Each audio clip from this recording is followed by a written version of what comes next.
भाऊ तो पार्सल का बोला था, पैक कर दिया क्या? हाँ हाँ भाई, बस पैक कर रहा हूँ। हाँ भाऊ तू पैक कर, मैं आया।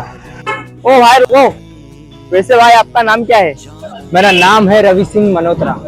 कोई शक? भैया को पानी पिला ली। अरे भैया पानी पियोगे क्या? नहीं यार, अरे भैया थोड़ा सा। आप पियो। अबे पूरा बस्तर माल भर दे, वो तो हिंदू है, वो कौन सा रोजा अफ्तार कर रहा है? हाँ भाऊ पैक कर दिया क्या? हाँ भैया पैक कर दिया ना। लेकिन एक बात बताओ, मैं तुम्हारे से पानी को पूछा, तुमने नहीं क्यों बोल दिया? और ये अफ्तार क्यों ले आ रहे हो? तुम तो हिंदू हो ना? हाँ भाई मैं हिंदू हूँ।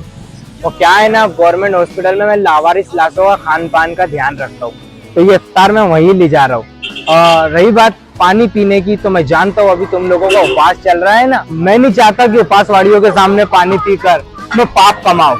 मन में श्रद्धा है ना, तो सोचा थोड़ा पुण्य मैं भी कमा लूं। भाई आप गैर कौम होगी, तुम्हारे मजहब का इतना एहतराम करते हो, और हमारी मजहब वाले हमारे मजहब का एहतराम नहीं करते।